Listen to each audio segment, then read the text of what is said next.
Bonjour, il y a 10 ans, la Côte d'Ivoire et son partenaire la France mettaient en place le contrat de désendettement et de développement C2D, un dispositif qui permet de reconvertir la dette en projet de développement. Et à cette occasion, nous recevons l'ambassadeur de France en Côte d'Ivoire, M. Jean-Christophe Béliard, et aussi le directeur de l'AFD Côte d'Ivoire, M. Adrien Hay, pour nous faire le point de ces 10 ans de réalisation, mais aussi les défis. Alors, bonjour messieurs. Bonjour. Alors, monsieur l'ambassadeur, est-ce qu'on peut dire aujourd'hui la Côte d'Ivoire et la France, les relations sont au beau fixe? Quand on voit donc les différentes personnalités, mais aussi les officiels de part et d'autre, voilà, entre Paris et Abidjan, Abidjan et Paris, Abidjan et l'Élysée. Oui, les relations sont excellentes. On est dans un très bon moment. Vous évoquez les relations entre les présidents, entre les ministres. Je crois qu'il faut le faire. Mais il y a tout le reste. C'est les multiples missions d'hommes d'affaires, de gens de culture. Le va-et-vient est permanent.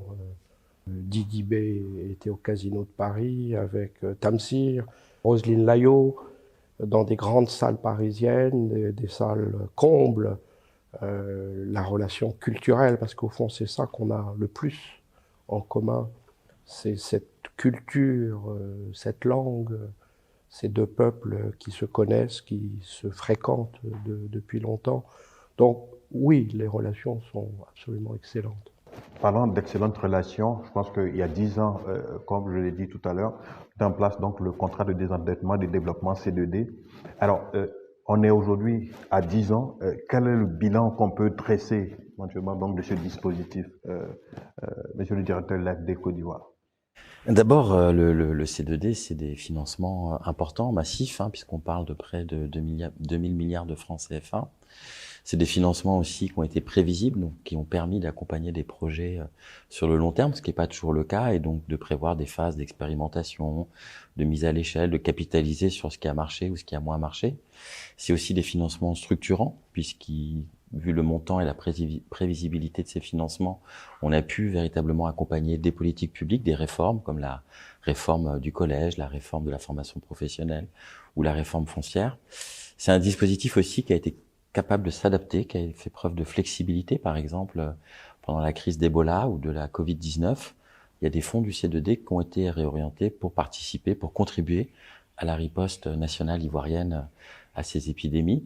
Et puis, et surtout, et je crois que c'est le plus important, le C2D, c'est aussi des résultats concrets, tangibles pour les Ivoiriennes, les Ivoiriens. Et je pourrais vous en citer beaucoup, mais par exemple, grâce au C2D, c'est 1,5 million de personnes qui ont eu accès à l'eau potable, 500 000 à un service d'assainissement. C'est 120 000 enfants qui ont pu aller à l'école ou au collège à proximité de chez eux, etc., etc. C'est des centaines de dispensaires et d'hôpitaux construits sur tout le territoire. Donc, je crois qu'on peut dire qu'au bout de 10 ans, le bilan est assez important et se traduit surtout, encore une fois, par des résultats concrets qui impactent quotidiennement la vie des Ivoiriens et des Ivoiriennes. Le total des créances de la Côte d'Ivoire, c'est environ 2,9 milliards d'euros, on va dire, qui ont été reconvertis dans le cadre du CDD. Alors, d'où vient cette dette et à partir de quand est réellement donc cette dette a été contractée? Alors en fait, effectivement, ces 2,9 milliards d'euros correspondent aux 2000 milliards de francs CFA que je citais. Il s'agit principalement de prêts qui ont été contractés dans les années 80 et 90, principalement dans l'immense majorité auprès de la Banque de France, pour des prêts de soutien budgétaire, d'appui budgétaire, et une petite partie vis-à-vis de l'AFD, qui s'appelait à l'époque la Caisse française de développement, notamment pour des projets d'infrastructure. Donc c'est une dette qui a été contractée entre 1983 et 2002, dont il a été décidé l'annulation en 2012 pour la partie qui n'avait pas encore été remboursée. Justement, dans le cadre du CDD, il y a 6 secteurs clés qui ont été identifiés. Comment est-ce que donc les différentes parties, c'est-à-dire la Côte d'Ivoire et la France, donc ont opéré en fait ces choix? Alors là, je crois que vous parlez du premier C2D, il y en a eu 3. Puisque les CDD suivants ont été élargis à d'autres secteurs. Et puis les secteurs en question sont assez larges, puisque par exemple, le développement urbain, on met l'eau et l'assainissement dedans, l'éducation, on met la formation professionnelle. Alors pour répondre à votre question, en 2012, il y a un travail d'identification qui a été mené entre les gouvernements français et ivoiriens pour déterminer les secteurs d'intervention. Et les secteurs qui ont été retenus, les 6 dont vous parlez, donc l'éducation, la justice, l'agriculture, etc., ont été retenus pour permettre de mettre en œuvre le programme national de développement, qui à l'époque s'appliquait sur la période 2012-2015, et pour appuyer l'État dans ses efforts de réconciliation nationale, de stabilisation et de lutte contre la pauvreté. On voit justement dans ce dispositif que c'est l'AFD, l'Agence française de développement, qui est plus au devant de la scène. C'est quoi son rôle exactement donc dans le cadre du CDD? Alors en fait, une fois que les secteurs d'intervention ont été décidés entre autorités ivoiriennes et françaises, c'est l'Agence française de développement qui est chargée de mettre en œuvre le C2D, qui en est l'opérateur, si vous voulez. Donc en fait, nous sommes responsables de la préparation, ce qu'on appelle l'instruction dans notre jargon, des projets et des programmes financiers qui chacun fait l'objet d'une autorisation, d'une approbation de notre conseil d'administration. Et puis ensuite, nous sommes chargés du suivi et de l'évaluation des projets et des programmes financiers selon nos procédures. Je parle pour la partie française, évidemment. Très bien. Alors, monsieur l'ambassadeur, j'ai envie de vous poser en fait cette question. Comment est-ce que se fait, on va dire, le déploiement entre le gouvernement français, vous qui êtes ambassadeur, et puis l'AFD? Alors, d'abord sur le C2D, ce qui est intéressant, c'est que c'est vraiment un travail en commun, partenarial, qui dénote cet état d'esprit de nos relations avec la Côte d'Ivoire, mais au-delà avec l'Afrique, parce que d'autres pays africains ont aussi également des C2D. C'est-à-dire nous décidons, Côte d'Ivoire et France, ensemble, de ce que nous allons faire ensemble. Les projets sont construits ensemble, ils sont évalués ensemble. Il y a des mécanismes de suivi, notamment il y a une structure qui est présidée par le Premier ministre ivoirien.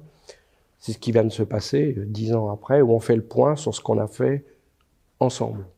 Et c'est ça qui est intéressant dans cet état d'esprit.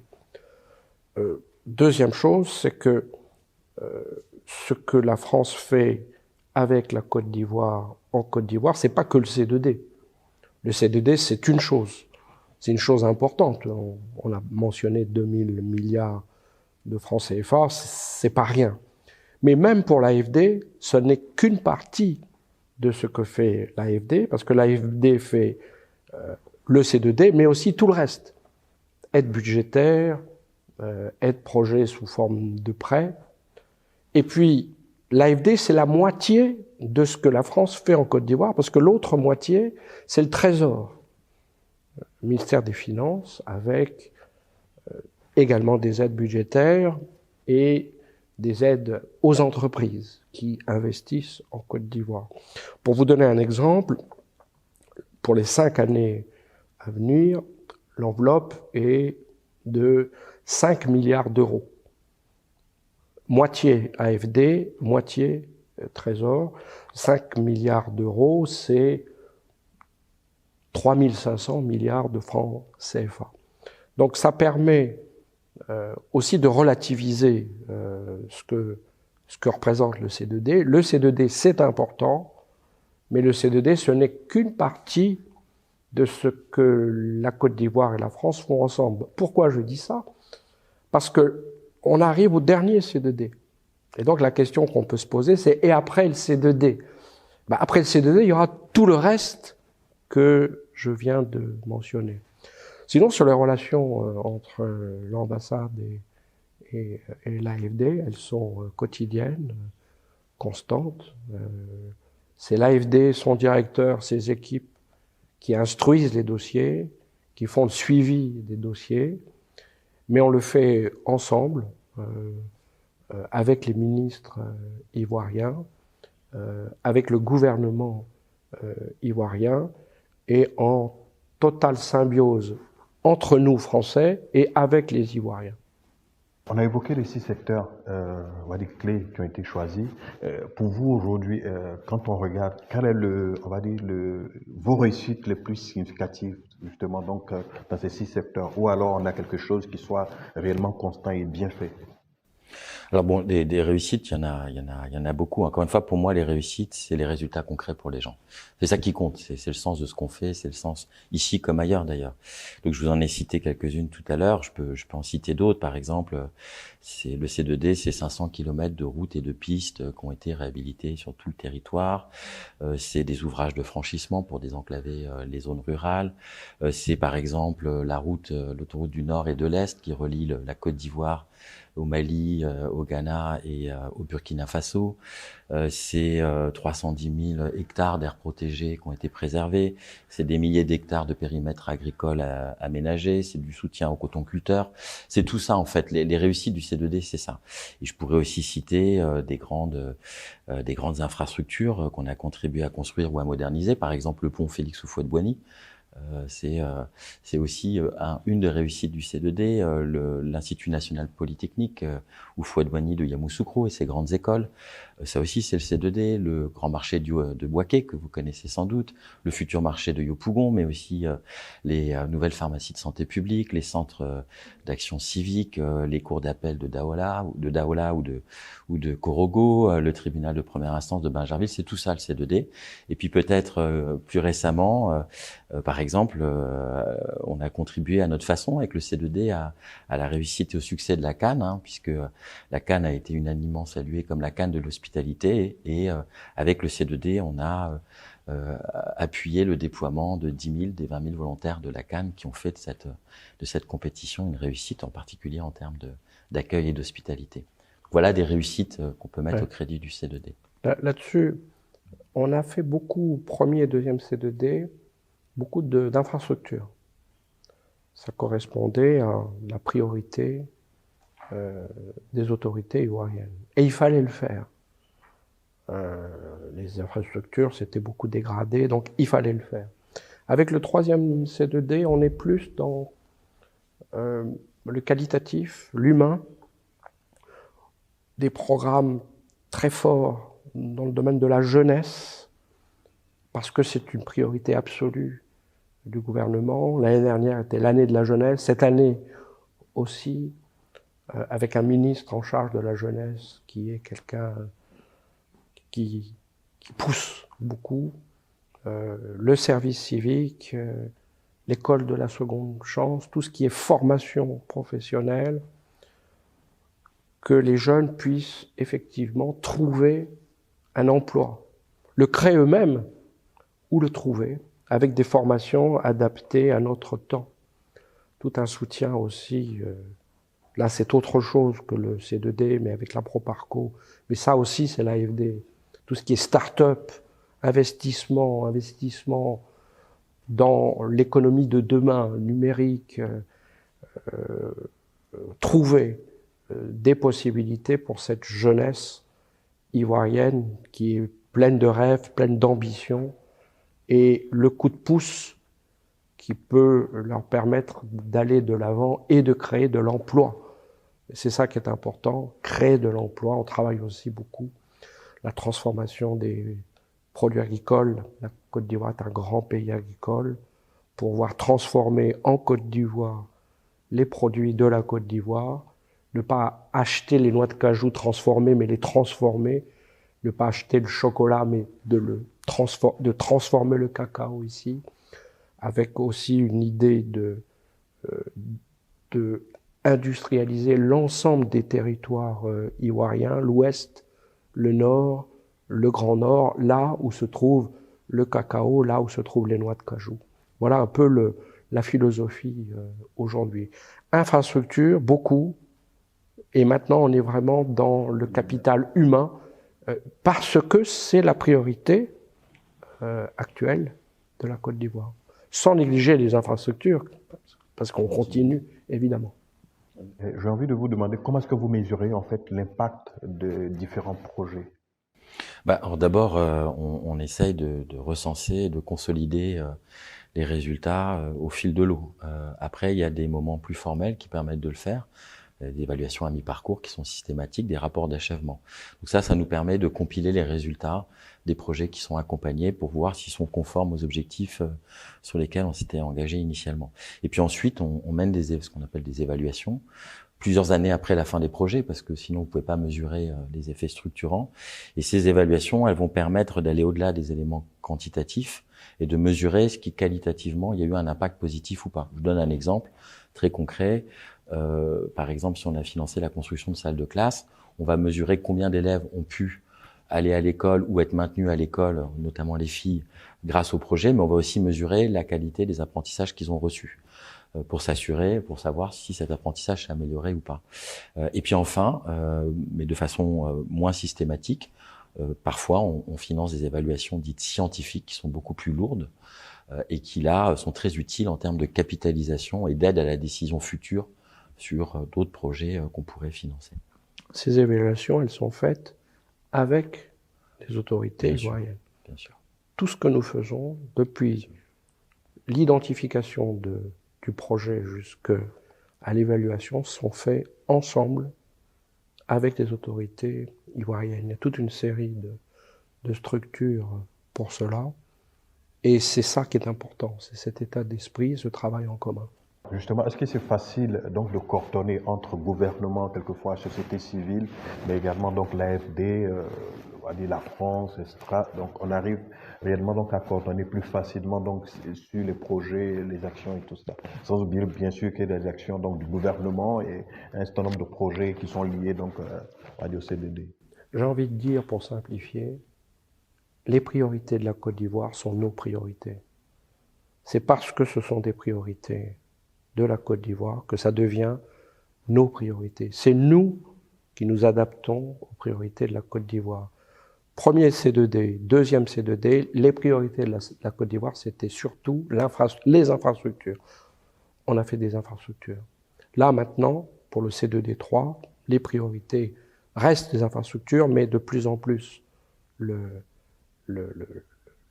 travail avec les hommes, le qualitatif, la formation, et donc du coup ce sont nos priorités. Peut-être qu'il est important aussi de bien avoir en tête que les projets qui sont accompagnés, ils sont mis en œuvre par la partie nationale, par la Côte d'Ivoire, pas par l'AFD ou la France. Donc les projets qui sont financés, ils sont exécutés ensuite par nos partenaires. C'est différent d'autres types de coopération. Mais en tout cas sur le C2D, comme d'ailleurs sur l'ensemble des appuis de l'AFD, c'est cette modalité-là qui est en vigueur. Et quelque chose qui est important à dire, parce que tous les partenaires ne font pas ça, c'est une aide déliée. Ce ne sont pas les entreprises françaises qui sont prioritaires. Le marché de Bouaké, c'est une entreprise portugaise. Telroute, c'est une entreprise tunisienne. Beaucoup d'entreprises ivoiriennes. Je crois qu'on en est à 200 à peu près. Lycées de proximité, collèges de proximité, et ce sont des entreprises ivoiriennes qui font le travail. Donc, ce sont des entreprises ivoiriennes avec des personnels ivoiriens qui font le travail. C'est important de le dire parce que parfois, si les fonds viennent d'un pays, c'est une entreprise de ce pays qui doit faire le travail. Ce n'est pas le cas avec l'AFD, ce n'est pas le cas avec la France, et ce n'est pas le cas avec les pays de l'OCDE, c'est-à-dire en gros Europe, États-Unis, Canada, Japon. C'est important de le dire. Quelles sont les leçons tirées du passé qui ont finalement donc décidé de s'engager sur la voie donc du CDD dans la coopération entre la France et la Côte d'Ivoire? En fait, le C2D, il est né, il s'est inspiré, il s'est nourri de tout le débat qui avait cours dans les années 2000 sur l'efficacité de l'aide et qui a débouché sur la déclaration de Paris sur l'efficacité de l'aide qui a été adoptée en 2005. Et le C2D s'est inspiré des grandes novations de cette déclaration, notamment la prévisibilité des financements que j'évoquais tout à l'heure, mais aussi l'appropriation dont parlait notre ambassadeur, l'alignement sur les procédures nationales, sur les procédures du bénéficiaire et pas sur les procédures du bailleur de fonds. Tout ça, c'est ça qui a inspiré le C2D et qui a conduit les grandes orientations du C2D qui, comme il s'était dit tout à l'heure, n'est pas propre à la Côte d'Ivoire puisque d'autres pays, le Cameroun, la Guinée, la Tanzanie, le Burundi, la République démocratique du Congo ont pu en bénéficier. Alors après, en Côte d'Ivoire, il y a eu quelques ajustements qui ont tenu compte du contexte particulier dans lequel on s'inscrivait ici à l'époque, qui était celui d'une sortie, de la sortie d'une décennie de crise.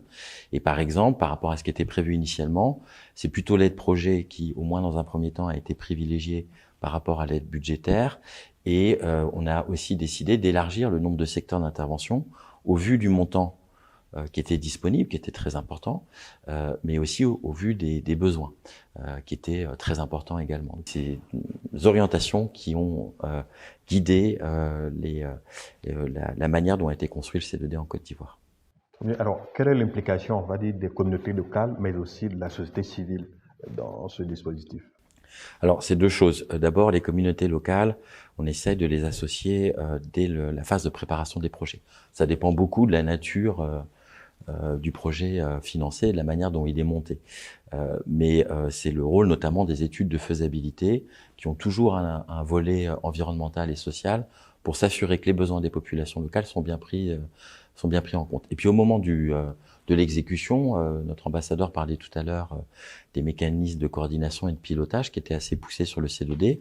On a des revues annuelles qui sont conduites secteur par secteur, projet par projet, de manière conjointe, partenariale. Et à l'occasion de ces revues, on identifie, on fait le point sur les résultats, on identifie les difficultés rencontrées, mais on associe aussi des représentants des communautés locales, notamment ce qu'on appelle en Côte d'Ivoire les mutuelles de développement. Dès le début, il a été prévu d'associer la société civile à travers des plateformes représentatives à la gouvernance du C2D. Donc la société civile est invitée aux revues que j'évoquais. Et petite novation dont on est, je trouve, qu'il faut saluer depuis maintenant 2 ou 3 ans, à l'initiative de la partie nationale, sont invités également des représentants de l'Assemblée nationale et du Sénat, donc des élus du peuple ivoiriens qui sont associés aux travaux. Et c'est assez intéressant parce que c'est souvent des gens qui connaissent très bien leur territoire et les besoins de ces territoires. Quelles sont les perspectives dans le cadre de la coopération de la France et de la Côte d'Ivoire en ce qui concerne éventuellement donc le CDD? Et comment est-ce que donc est assurée la durabilité en fait des différents projets? La coopération entre la Côte d'Ivoire et la France, le partenariat franco-ivoirien ne se résume pas au C2D. Bon, déjà sur C2D, on a encore des projets à engager, à instruire du C2D 3, la dernière phase qu'on évoquait, par exemple la réhabilitation du centre Jacques Aka à Bouaké, la poursuite de nos appuis à la construction des collèges de proximité, à la nouvelle pharmacie de santé publique, l'extension de l'enseignement des sciences, etc., etc. Ensuite, les projets beaucoup de projets du C2D ont démarré récemment et donc ils vont s'exécuter pendant plusieurs années encore devant nous. Mais surtout, par ailleurs, c'est ce qui était dit, l'AFD à son niveau ne finance pas, n'apporte pas des financements qu'à travers le C2D, mais il y a également des prêts souverains, non souverains, des subventions. Et puis, comme le disait notre ambassadeur, la France apporte aussi des financements à travers le ministère des Finances et à travers le ministère des Affaires étrangères. Donc l'avenir de la coopération entre la Côte d'Ivoire et la France, c'est tout ça. Sur la deuxième partie de votre question, qui est un petit peu différente et qui est très importante, c'est sur la durabilité des projets qui sont accompagnés. Bon, évidemment, cette durabilité, elle va dépendre de la façon dont le projet a été conçu et exécuté. Mais in fine, elle repose principalement sur la maîtrise d'ouvrage et à la fin, s'agissant du C2D, sur l'État. Dans nos conventions de financement, on prévoit quasi systématiquement ce qu'on appelle des engagements particuliers. Qu'est-ce que c'est? En fait, simplement, l'État s'engage à affecter X professeurs dans telle école qui aura été construite, Y médecins dans tel hôpital qui aura été construit ou réhabilité, ou va s'engager à assurer le budget de fonctionnement de telle structure, ou à procéder à telle évolution législative ou institutionnelle pour mettre en œuvre telle réforme. Donc c'est le respect de ces engagements et au-delà la capacité à dégager les ressources nécessaires pour garantir le maintien et le bon fonctionnement des ouvrages financiers qui va garantir la durabilité des ouvrages. Et ce souci de durabilité, comme ça a été dit, a été au cœur des préoccupations entre la Côte d'Ivoire et la France au moment de concevoir le 3e C2D. C'est pour ça qu'un accent particulier a été mis sur le capital humain. Vous pouvez financer toutes les infrastructures que vous voulez. Si vous n'avez pas les bonnes personnes pour les faire fonctionner, ces infrastructures ne fonctionneront pas comme elles pourraient fonctionner. Oui. Alors, il y a plusieurs CDD dans le monde et la Côte d'Ivoire particulièrement. Est-ce qu'on peut dire que on va dire le modèle d'implémentation, mais de mise en œuvre du CDD en Côte d'Ivoire est un peu comme une sorte de modèle de réussite pour, on va dire, les autres pays? Bon, je ne sais pas si, disons qu'il est très abouti et qu'il est d'un montant qui est inédit. 2,9 milliards d'euros, les 2000 milliards de francs CFA qu'on a invoqués, il n'y a pas d'équivalent. Pour vous donner un ordre de grandeur, au Cameroun, c'est à peu près un tiers de ce montant-là. Donc en termes de volume et donc de nombre de projets et donc de résultats, il n'y a pas de comparaison, il n'y a pas d'équivalent à ce qui a été fait en Côte d'Ivoire. Après, sur le mécanisme de gouvernance, il est variable selon les pays. Au Cameroun, il est assez similaire à celui qui a été déployé en Côte d'Ivoire parce que c'est des montants importants. Mais dans des pays où ces montants ont été beaucoup moins importants, il n'a pas été nécessaire de mettre en place un dispositif de coordination et de pilotage aussi étoffé. En tout cas, moi, ce que je peux dire par rapport aux autres instruments de financement que peut déployer l'Agence française de développement, la caractéristique principale du C2D, c'est ce que disait notre ambassadeur tout à l'heure, c'est son caractère extrêmement partenarial et approprié. Le C2D, c'est l'outil de la Côte d'Ivoire. C'est très abouti ici, hein. C'est vraiment un tout, beaucoup de cohérence. Je suis aussi très frappé dans mes déplacements en Côte d'Ivoire. J'ai l'impression que tous les Ivoiriens ont entendu parler du C2D. Les gens parlent du C2D, donc c'est bien dans les consciences, d'où l'intérêt d'ailleurs de cette petite session aujourd'hui, pour rentrer un peu dans les détails et voir un peu ce qui a pu être fait et réalisé. L'employabilité des jeunes, je pense que la France est très engagée à travers donc les programmes, les initiatives qu'on voit. Alors pourquoi cet engagement fort en faveur donc de la jeunesse éventuellement et de l'employabilité donc des jeunes? C'est la priorité de la Côte d'Ivoire. Année de la jeunesse, 2 années de suite, des centaines de milliers de jeunes qui entrent sur le marché du travail chaque année. Et donc parce que c'est la priorité de la Côte d'Ivoire, c'est la priorité de la France en Côte d'Ivoire. C'est la priorité de la France dans d'autres pays de la région. Mais c'est tellement évident comme priorité que nous ne pouvions pas ne pas répondre à cette priorité.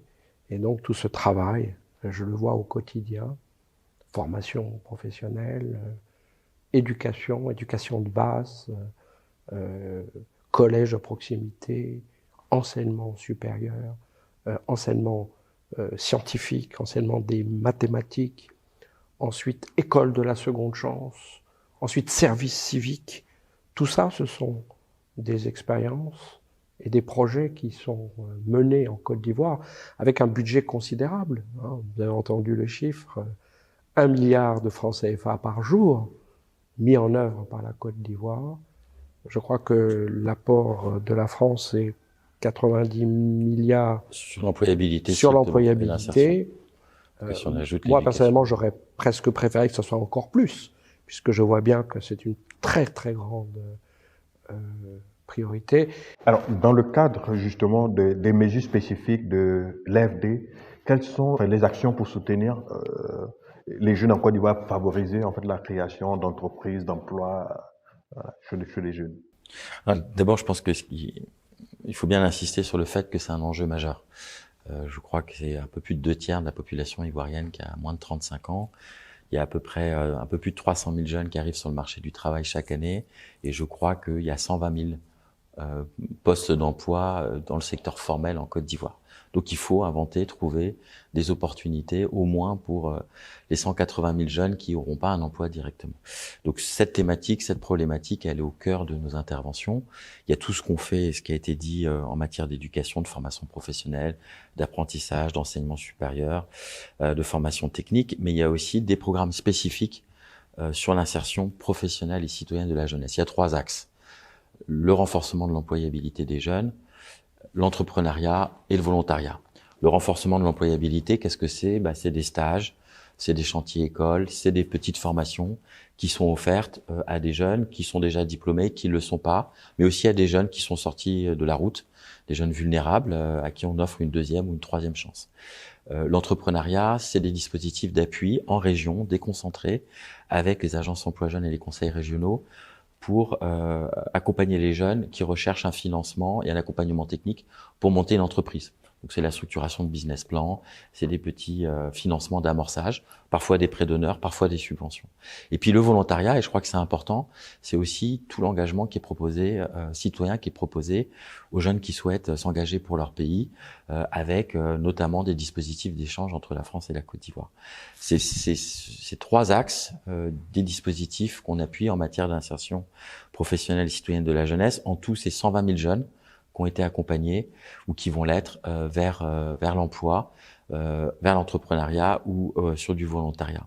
Et donc je crois que ça c'est vraiment quelque chose qui est majeur dans ce qu'on essaye de faire, et on le fait en Côte d'Ivoire d'une manière assez inédite par rapport au programme équivalent qu'on peut financer ailleurs dans le monde. On s'appuie, l'originalité aussi, je voudrais insister là-dessus, de ces programmes, c'est que on s'appuie, je le disais, sur les régions. L'idée, c'est vraiment que chaque jeune en Côte d'Ivoire, où qu'il soit, quel que soit son lieu de vie, ait accès à des services d'insertion de qualité, à proximité de chez lui. Donc on s'appuie sur les conseils régionaux, on s'appuie sur les agences emploi jeunes qu'on a contribué à déployer sur tout le territoire, on s'appuie sur les offices, l'Office national de service civique et les centres d'action civique. Oui. Alors, je vais me tourner vers vous, monsieur l'ambassadeur, pour peut-être terminer mes deux questions. Alors, c'est de savoir, bien sûr, on parle de développement. Il n'y a pas de développement sans sécurité, il n'y a pas de développement sans donc la stabilité, la paix. Alors, en ce qui concerne la lutte contre le terrorisme dans la sous-région ouest-africaine, on voit que la France est très engagée et soutient les pays, et notamment donc la Côte d'Ivoire. Alors, est-ce que vous pourrez nous en dire un peu plus? Alors, d'abord, ce qui caractérise la Côte d'Ivoire d'aujourd'hui, c'est la stabilité. Je peux maintenant prendre ma voiture et aller n'importe où en Côte d'Ivoire et mon voyage se passera bien. Je peux, à n'importe quel moment de la nuit, me déplacer à Abobo, à Yopougon, et tout se passera bien. Donc ça, c'est le point de départ. Un pays stable, un pays qui travaille, un pays qui connaît une croissance de 6, 7, 8%. Cette croissance va encore augmenter avec les découvertes majeures de gaz et de pétrole. C'est un atout évident pour la Côte d'Ivoire. Et donc du coup, la Côte d'Ivoire peut susciter les convoitises, notamment venues du Nord, puisqu'il y a malheureusement au Mali, au Niger, au Burkina, des groupes terroristes internationaux et locaux, à la fois Daesh et Al-Qaïda. Que fait la Côte d'Ivoire pour se défendre? Elle renforce ses forces de sécurité, elle les recrute, elle les entraîne, elle les arme. Il y a tout un travail de renseignement également. Et dans ce domaine-là, c'est la Côte d'Ivoire qui fait le travail, et nous, Français, mais aussi nous, Européens, mais nous, communauté internationale, nous accompagnons la Côte d'Ivoire. Le meilleur exemple, c'est certainement l'Académie internationale de lutte contre le terrorisme, qui au départ était une initiative entre la France et la Côte d'Ivoire. C'était une idée du président Ouattara de créer ici cette école. Cette école existe, et cette école aujourd'hui, elle est mondiale.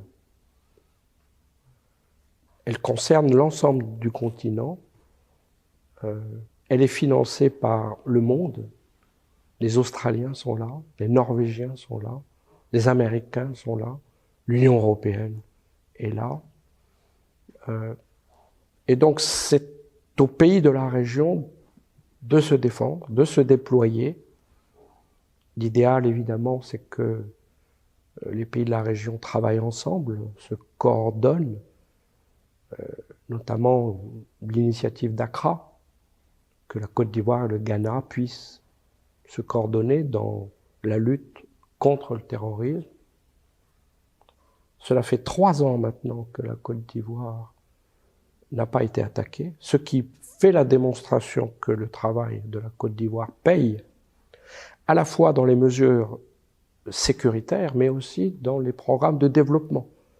On voit bien qu'un accent a été mis depuis plusieurs années sur le développement économique, social, notamment vis-à-vis de la jeunesse, dans toutes les régions frontalières nord de la Côte d'Ivoire.